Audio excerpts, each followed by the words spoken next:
This is the first question that needs to be answered when you begin to study the Torah. What happened? How did this happen? Why did this happen?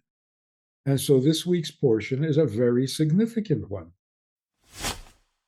Well, we're studying a rather sad part of the Torah where all week long it's been raining in the Torah. There's a flood going on. A year is covered in that portion. Noah was 600 years old when he entered the ark. He was 601 when he came out of the ark, which is fascinating because between last week's portion and this week's portion, there were 1,000 years. Adam and Eve ate from the tree of knowledge, and then there was a flood. That was 1,000 years later.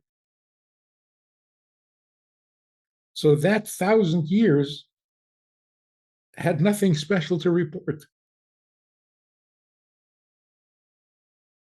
So when we go from last week's portion to this week's portion, we are skipping 1,000 years of history.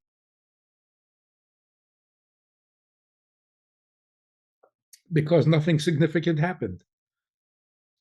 For 1,000 years, people experimented with life just to discover what life meant, what being human is, what the world is like.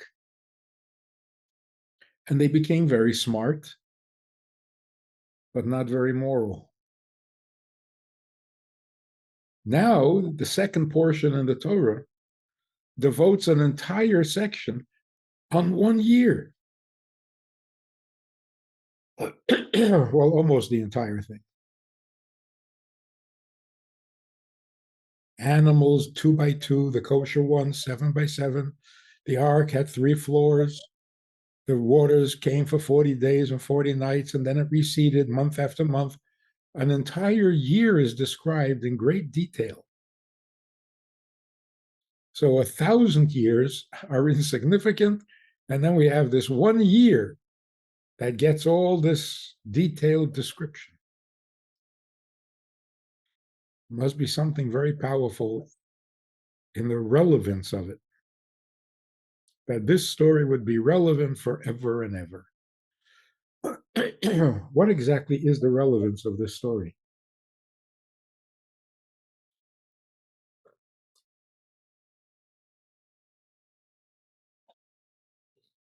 What's more important, heaven or earth? That's a pretty fundamental question.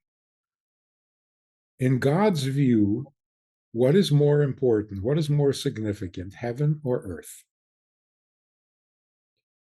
It's a little bit of a tricky question because if you were to ask what is higher, what is greater, heaven or earth? Well, the answer would obviously be heaven. Heaven is perfect. Heaven is peaceful. Heaven is godly. Heaven is innocent. No comparison. Heaven is much greater than earth. But if the question is what's more significant, well, there you got to stop and think. Yeah, heaven is heavenly. What is the point? God created heaven and earth. What's the goal? Where's the punchline, in heaven or in earth? Huge question.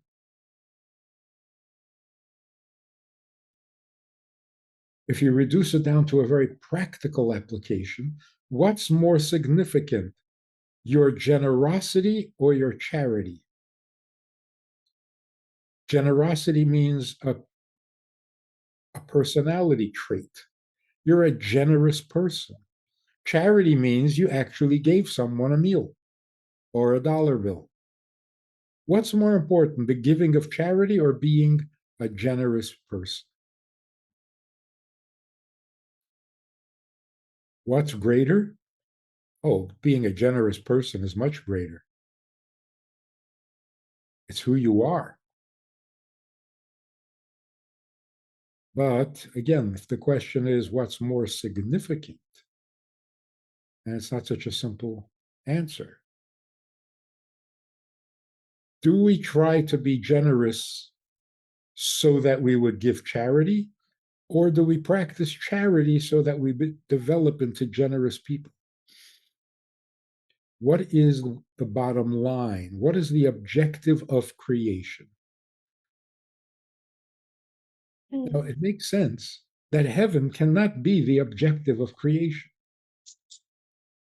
God is holy and heaven is holy. God is pure, heaven is pure. God is innocent, heaven is innocent. What did God achieve by creating heaven? Doesn't seem to be much of a purpose. But earth, well, earth is fascinating. Its creator is God, but it is ungodly. Its creator is holy, but it is unholy. Its creator is infinite, but it is finite. What happened? How did this happen? Why did this happen?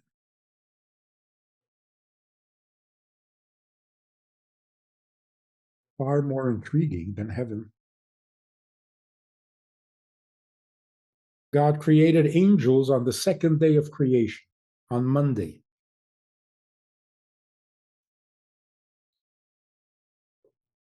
God said, let there be a firmament, a heaven. Well, what's in heaven? Angels. God also created angels on the fifth day of creation, on Thursday, a lower level angel. But that's all part of heaven. So, in addition to creating heaven, God also created earth. And the question obviously is, if you already had angels to do your bidding, what do you need human beings for who often refuse to do your bidding?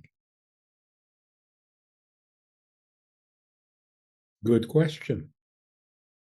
But what does it tell you? It tells you that angels are not interesting. God created them and then just went right past them and continued to create earth. So obviously, the angels are not the end goal. God didn't create the world to have angels. He created angels to come to somehow support life on earth. What is so fascinating about life on earth? The very fact that it's not godly. That's intriguing. Why would God create something not like himself?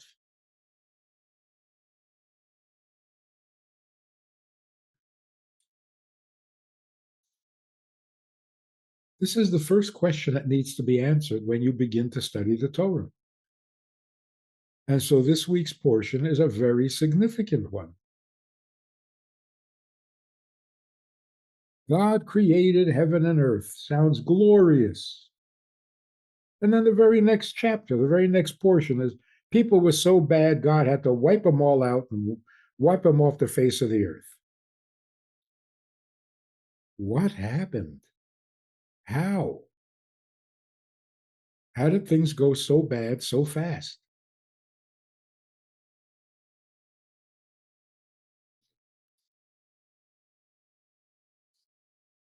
Related to another question. Is being bad natural or unnatural?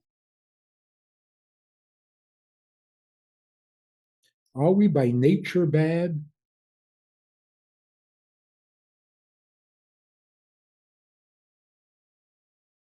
Which is almost like asking, is nature bad? If you were just a natural human being, would you be good or bad?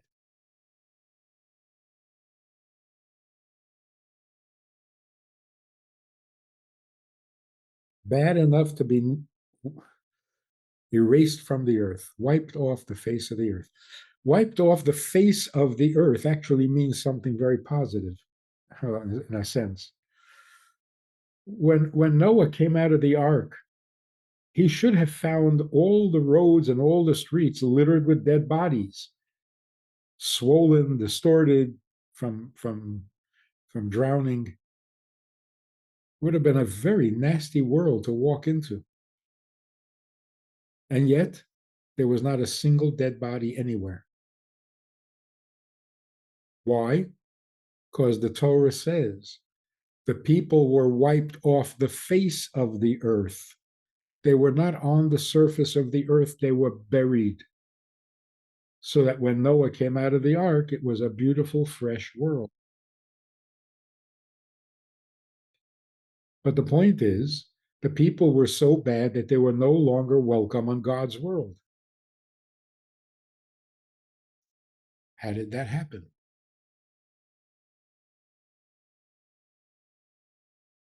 How do people get so bad so quick? Well, part of the answer is nature is bad.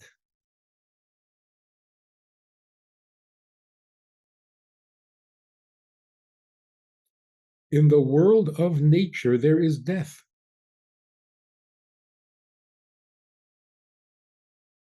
For everything that exists, there is death.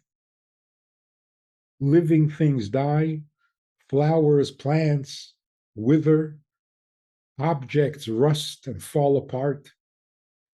Everything moves towards destruction, and that's nature. Before anybody sins, before anybody does anything ungodly, nature is nasty. Animals eat each other alive. Nasty. We give them a pass because it's their nature. But their natures are not nice. Adam and Eve, as we know, volunteered to go into this world of nature where there is death and there is pain and there is competition and there's a rat race. And what are they supposed to do in this world of destructive nature? Transform it. Put an end to death. Choose life. Put an end to suffering, to poverty, to hunger, to decay. So, how do people get to be so bad so quickly? It's nature. You don't have to learn to be bad, you have to learn to be good. We see this in children. Every child is born greedy, selfish, cruel, inconsiderate of its mother.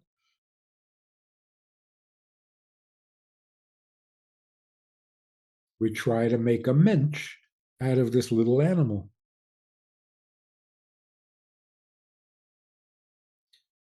So being bad is like following the dictates of nature. Being good is following the dictates of its creator. And people ask this somewhat rhetorical question, I think.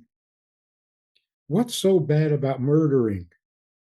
What is so terrible about killing someone? They're going to die sooner or later. I mean, is death really so objectionable? I mean, everybody dies.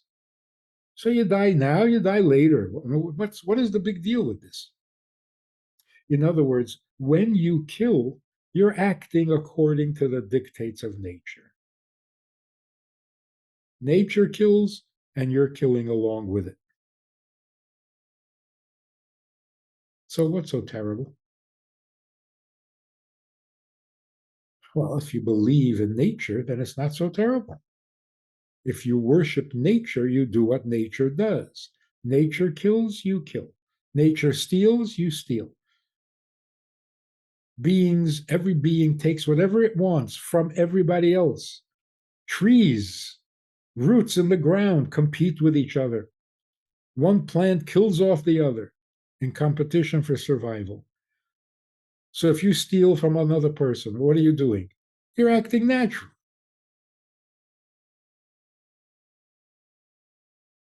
In more common language, that you're being an animal. You're acting like an animal. Well, what is an animal? An animal is something that behaves according to its nature. So when an animal kills another animal or human being, we say, well, that's just nature. When a human being kills another human being, we say, oh, that's a crime. A crime against what? A crime against the creator, not against nature.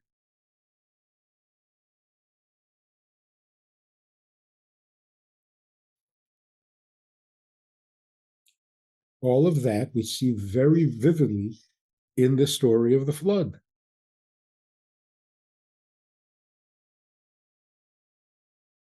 People ask, okay, if human beings were so evil and so corrupt that they had to be wiped out, fine, but why all the animals? All the animals died except the ones that were on the ark. Why were animals being punished?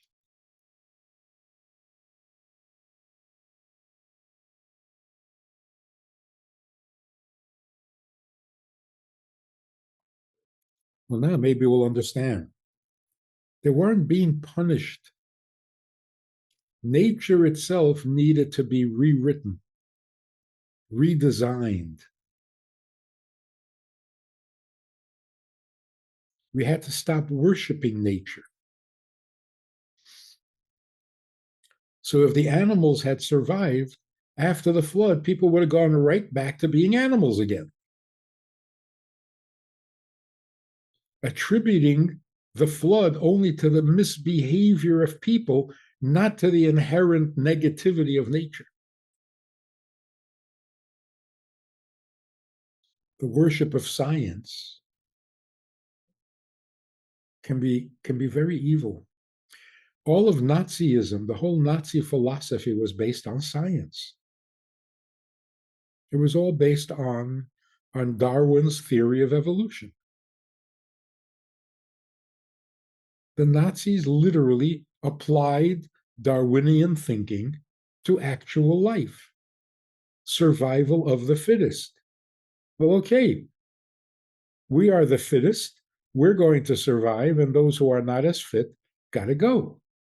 Why wait for a slow process when we can make it happen quickly?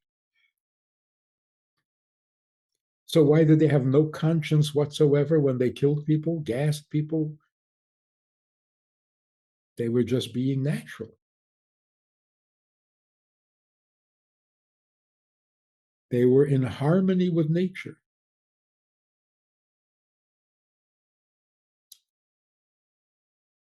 So, where does our spiritual pleasure in viewing nature, where does that come from? Why are we inspired by nature? Nature is not nice.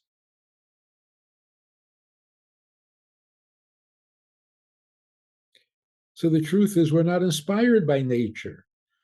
We're inspired by the creator of the nature. How amazing this creation is, including the evil. It's amazing.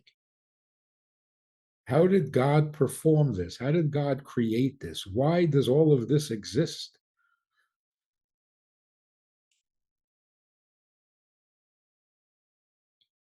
Well, we're not impressed with nature's behavior. It needs help.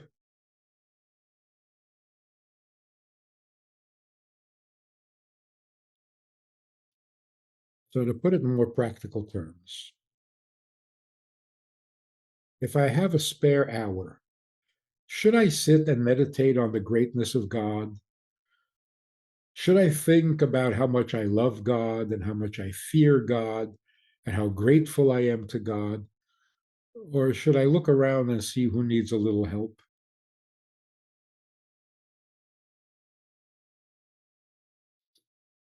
Later on in the Torah, when we read about Avraham, we are told that Avraham was entertaining God's presence because God came to visit him. And he interrupted his conversation with God because he saw three people who might need a drink or might need something to eat. So he runs towards them, offering them hospitality, interrupting his conversation with God. In the days of the flood, people did not know this. The sin of the generation, that 1,000 years, 10 generations, we call it the generation of the flood, but it was 10 generations. They were worshiping nature. They were fascinated by nature, like a child. So the first 1,000 years was the earth's childhood, its infancy, fascinated by nature, trying to mimic nature. Fish can swim. Wow, can we swim too? Birds can fly. Can we fly too? Animals can run really fast. Can we run really fast and jump really high?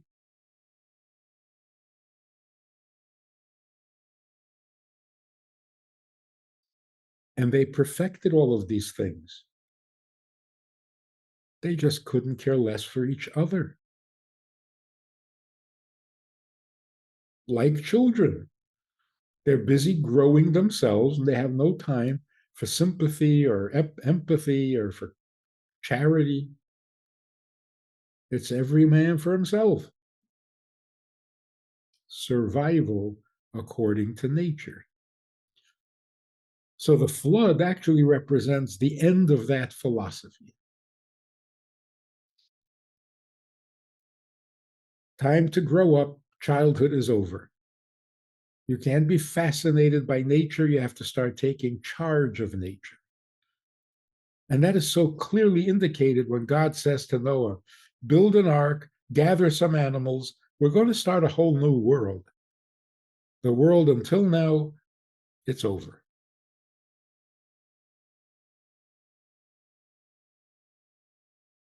And why did God choose Noah?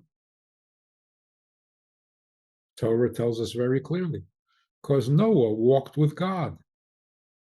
Of all the people of that generation who were all busy worshiping nature, Noah walked with the creator of nature.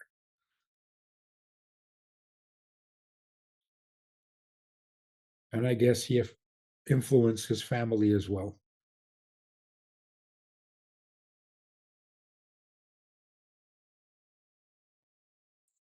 Moral of the story is, if you have a free hour, don't spend it on yourself.